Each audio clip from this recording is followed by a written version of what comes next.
إن الحمد لله نحمده ونستعينه ونستغفره ونعوذ بالله من شرور أنفسنا ومن سيئات أعمالنا من يهده الله فلا مضل له ومن يضلل فلا هادي له أشهد أن لا إله إلا الله وحده لا شريك له وأشهد أن محمدا عبده ورسوله أيها الإخوة أعزكم الله. Kepada jamaah yang hadir, ikhwan dan akhwat yang mudah-mudahan dirahmati oleh Allah Subhanahu wa taala, dan kepada kaum muslimin yang mendengarkan kajian ini yang mudah-mudahan dirahmati oleh Allah Subhanahu wa taala. Alhamdulillah, kita bersyukur kepada Allah Subhanahu wa taala atas segala nikmat yang Allah karuniakan kepada kita.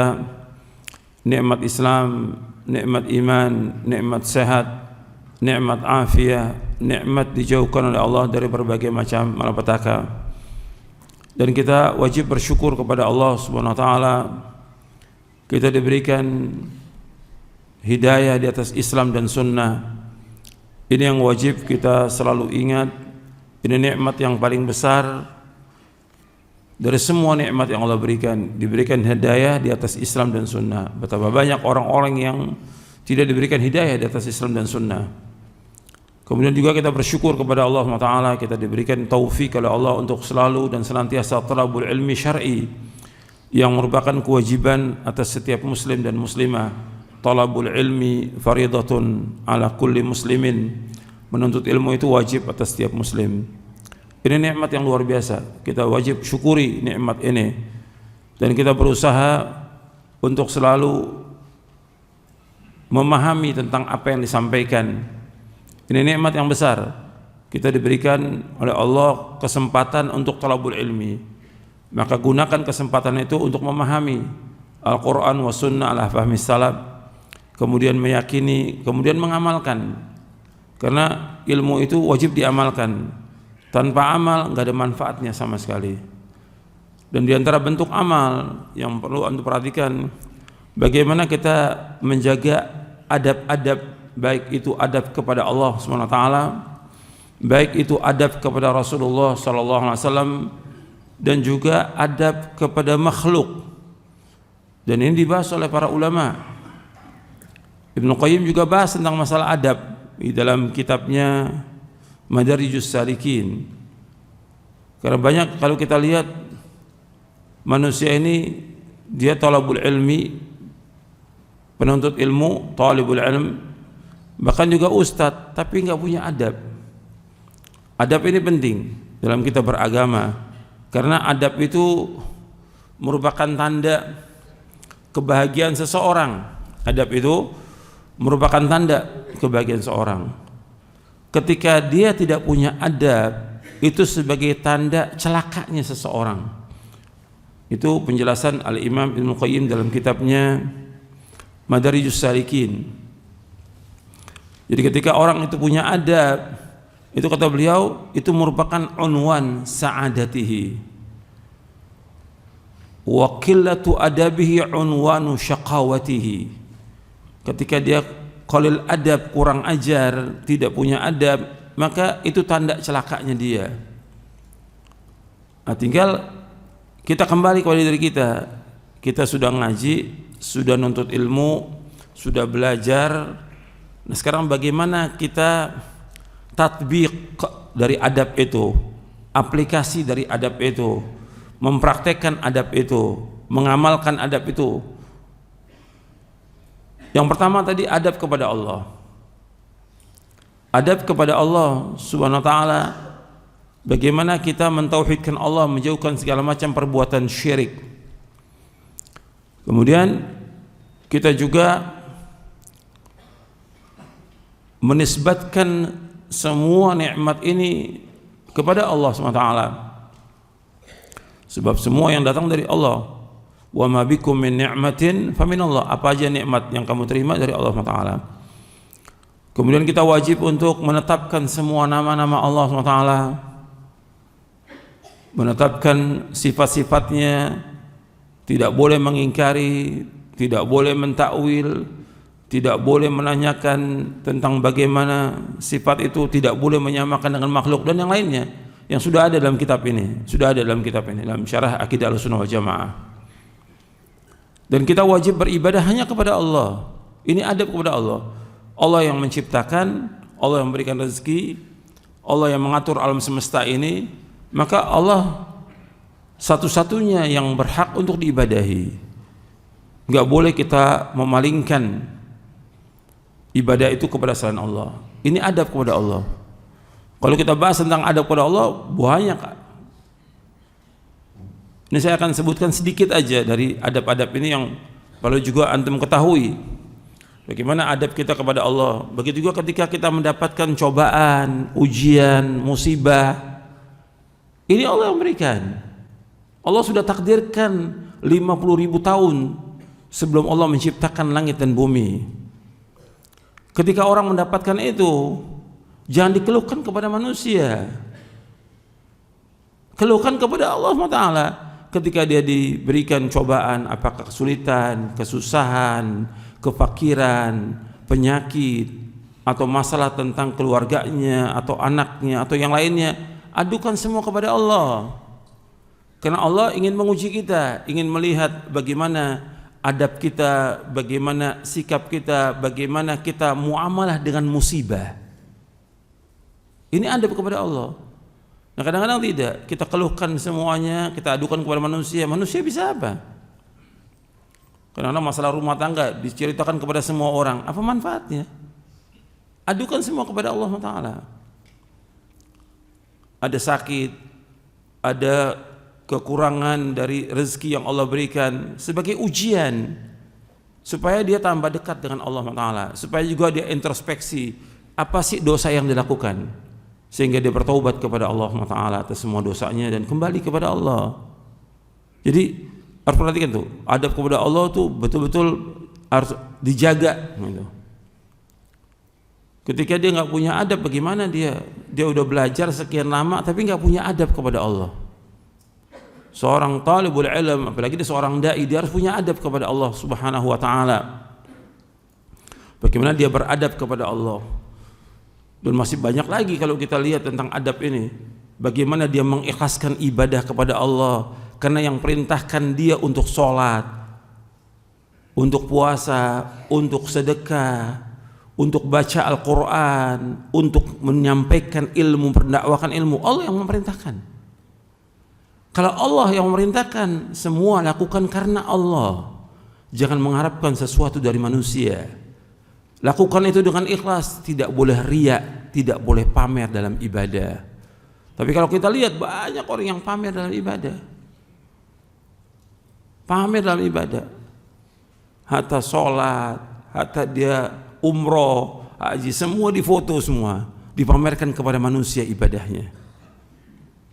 Bahkan anaknya pun dipamerkan, udah bisa baca Quran, udah hafal, dipamerkan kepada manusia. Ini ibadah kepada Allah. Jaga keikhlasan kita kepada Allah Ta'ala. Karena kita ingin ibadah kita diterima oleh Allah, bukan dilihat oleh manusia. Ibadah kita ingin diterima oleh Allah, yang dapat ganjaran, yang dengan itu kita masuk surga.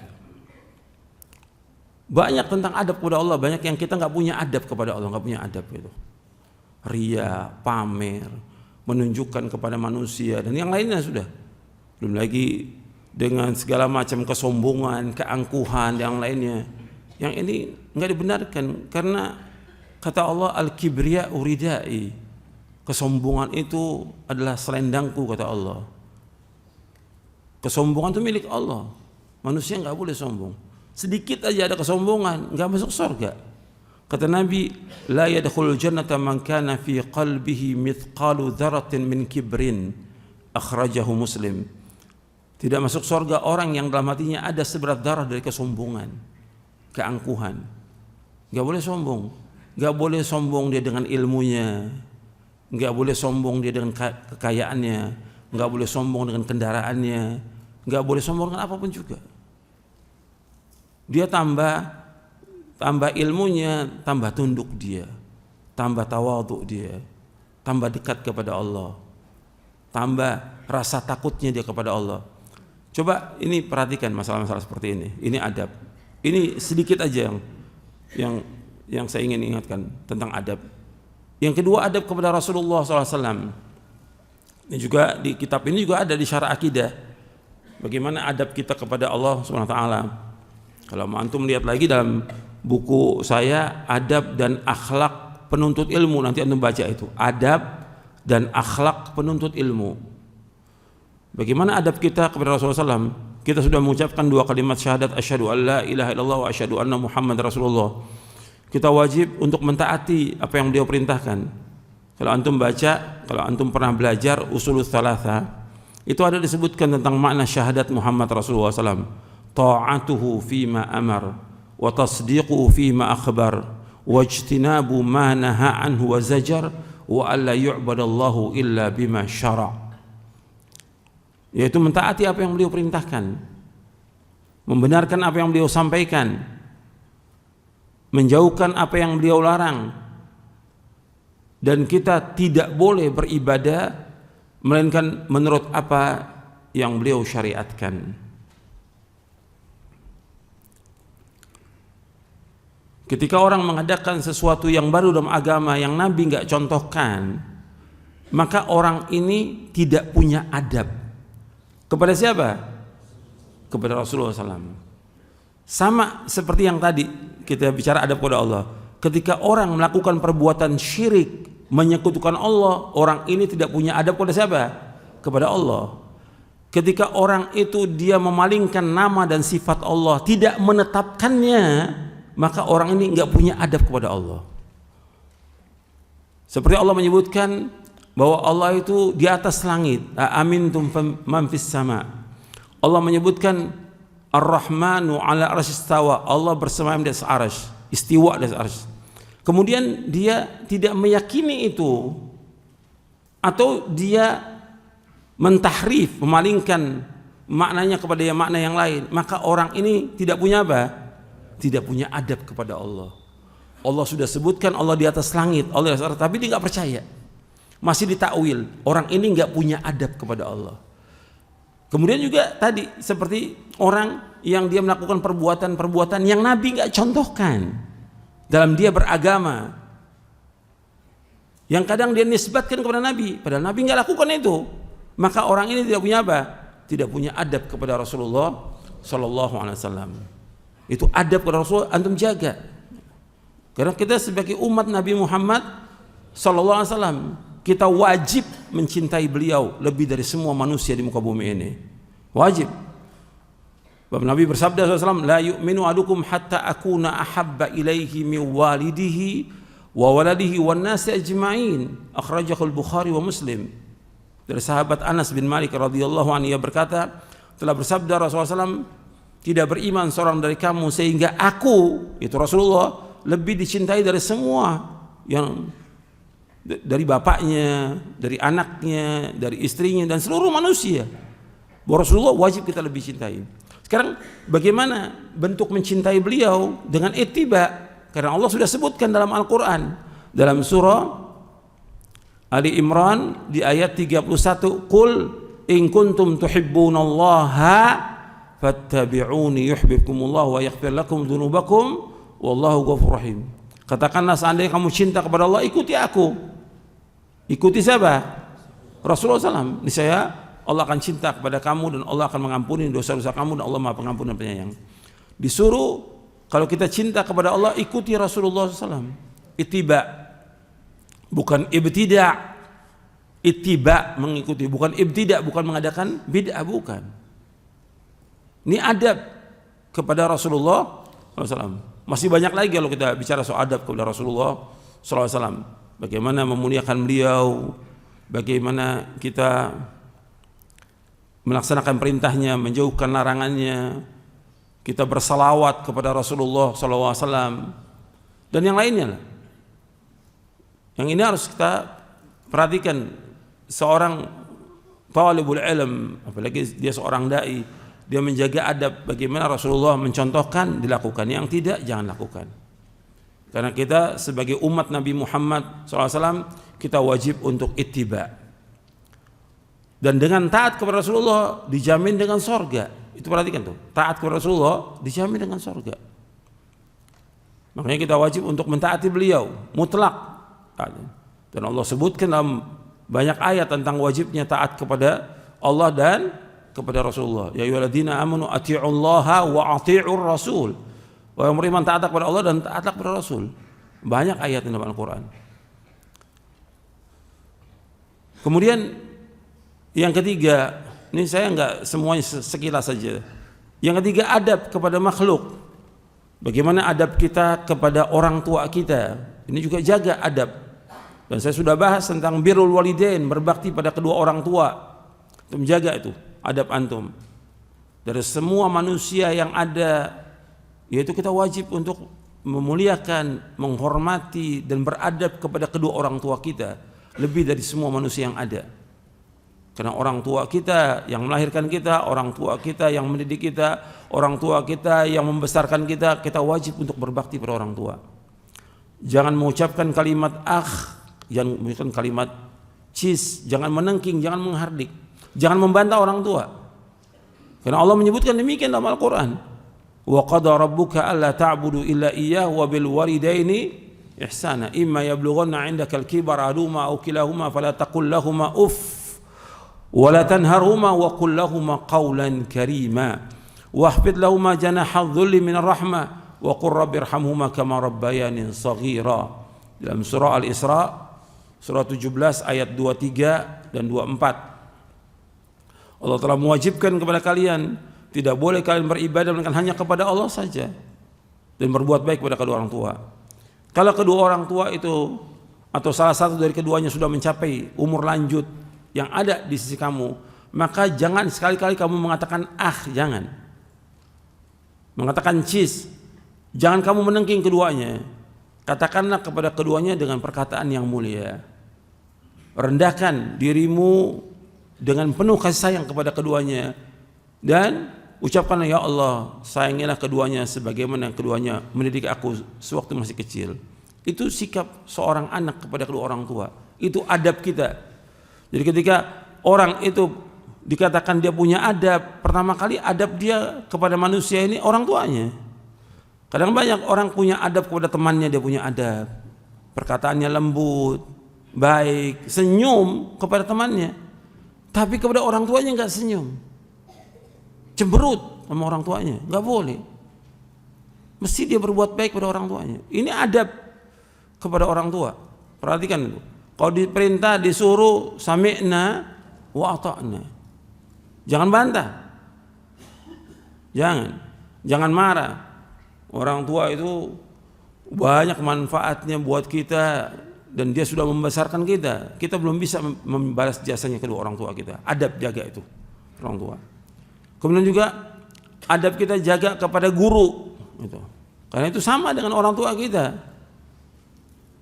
Bahkan sebagian orang mengatakan kalau orang tua, sebagian orang tua maksud saya, dia hanya mampu melahirkan tapi nggak bisa mendidik anak dia. Tapi guru mendidik anak ini, tadinya nggak benar jadi baik, tadinya nakal kemudian berubah menjadi baik, dididik. Makanya disamakan guru itu dengan orang tua. Maka antum jaga itu, guru, ustadz antum jaga bagaimana adab antum kepada guru. Banyak saya lihat nggak punya adab, murid nggak punya adab kepada gurunya, banyak nggak punya adab, nggak punya akhlak. Gitu. Bagaimana adab dia kepada guru? Bagaimana para ulama salaf itu adabnya kepada gurunya? Dan mereka nggak pernah lupakan mendoakan orang tuanya dan juga mendoakan gurunya. Bahkan Imam An-Nawawi pernah mengatakan bahwa syuyukhuna abauna. Syuyukhuna artinya syekh-syekh kami, guru-guru kami, abauna, itu orang tua kami. Sampai seperti itu. Dia perlakukan baik sebagaimana dia perlakukan kepada orang tuanya. Adab. Karena orang tua mendidik dia, membimbing dia, guru juga sama. Bahkan ada kadang-kadang orang tua nggak bisa mendidik anak ini di atas Islam dan Sunnah, nggak bisa mendidik anak ini di atas Tauhid dan Sunnah, tapi guru mendidik dia. Tadi orang ini nggak ngerti agama, jadi ngerti agama. Tadinya nggak ngerti tentang tauhid dan syirik, jadi ngerti. Tadi nggak ngerti tentang sunnah dan bid'ah, jadi ngerti. Tadinya ada hal-hal yang dia tidak tahu bahwa ini haram, jadi dia paham. Dan setelah dia belajar, ini manfaat kita punya guru. Dia telah membimbing kita, mengajak kita kemana? Ke surga. Balas. Makanya Nabi menyebutkan SAW, man sana ilaikum ma'rufan fakafi'u. Barang siapa yang berbuat kebaikan kepada kamu, kamu balas. Fa ilam tajidu ma tukafi'unahu fad'u lahu hatta tarau annakum qad kafa'tumu. Dalam hadis yang sahih yang diriwayatkan oleh Imam Ahmad dan yang lainnya, Nabi bersabda, barang siapa yang berbuat kebaikan kepada kamu, kamu balas. Kalau kamu nggak mampu untuk membalasnya, doakan dia, doakan. Sampai kamu merasa kamu sudah membalasnya. Guru yang telah mengajarkan kebaikan kepada kita, kita nggak mampu untuk membalas kebaikannya. Karena kalau kita nggak mampu membalas kebaikannya, doakan. Makanya Imam Ahmad nggak pernah berhenti mendoakan gurunya. Siapa? Imam Syafi'i. Dalam sholatnya selalu mendoakan Imam Syafi'i. Ada berapa gurunya Imam Ahmad yang Imam Ahmad doakan dalam sholatnya? Itu adab kepada guru. Kita nggak mampu untuk balas kebaikan, doakan dengan kebaikan. Dan ketika kita bertemu, kita salam, ucapkan salam, menegur, dan yang lainnya banyaklah hal yang kita harus punya adab dalam pergaulan kepada guru. Rendahkan suara kita, jangan keras. Gitu. Adab itu jaga. Nanti adab lagi kepada tetangga, bagaimana adabnya. Adab kepada orang lain, banyaklah. Islam ini mengajarkan adab. Gitu. Sebab Nabi SAW diutus oleh Allah untuk menyempurnakan apa? Adab, menyempurnakan akhlak. Innama bu'itsu liutammima makarimal akhlak. Sesungguhnya aku diutus untuk menyempurnakan akhlak yang mulia. Innama bu'itsu liutammima salihal akhlak. Dua-duanya sahih. Di sini diriwayatkan Imam Ahmad dan yang lainnya, dan juga diriwayatkan oleh Imam Bukhari dalam kitabnya Al-Adabul Mufrad. Aku diperintahkan diutus oleh Allah untuk menyempurnakan akhlak yang mulia. Jadi akhlak sudah ada di zaman jahiliyah, cuma disempurnakan oleh Rasulullah SAW. Kemudian akhlak dan adab kepada teman itu bagaimana? Itu adab itu jaga, bagaimana adab itu. Jadi ini penting dalam kita beragama supaya kita ini belajar punya adab gitu. Kalau saya lihat banyak penuntut ilmu nggak punya adab, banyak ustadz juga nggak punya adab. Bagaimana akan diterima dakwanya? Akan barokah dakwanya, nggak punya adab pada gurunya. Soalnya nggak pernah dia belajar pada guru itu, nggak pernah dia nuntut ilmu, nggak punya adab. Jadi ini perhatikan. Jadi adab kepada Allah, adab kepada Rasul, kemudian adab kepada manusia. Sebagian saya bawakan di dalam kitab adab dan akhlak penuntut ilmu. Adab dan akhlak penuntut ilmu. Jadi itu perhatikan, dan kita berusaha untuk mengamalkan dan mohon kepada Allah agar kita diberikan akhlak yang mulia. Dan Nabi juga berdoa kepada Allah, Allahumma hdina li ahsanil akhlaq la yahdi li ahsana illa anta. Ya Allah, tunjukkanlah kami kepada akhlak yang mulia, karena enggak bisa menunjuki kecuali Engkau ya Allah. Wasrif anna sayyi'aha la yasrifu anna sayyi'a illa anta. Enggak ada yang bisa memalingkan dari kami dari akhlak yang jelek kecuali Engkau ya Allah. Ya doa tetap agar kita ditunjuki kepada akhlak yang mulia. Saya pikir cukup sampai di sini kajian kita, mudah-mudahan bermanfaat. Wassallallahu Muhammadin sallallahu alaihi wa ala alihi wasallam.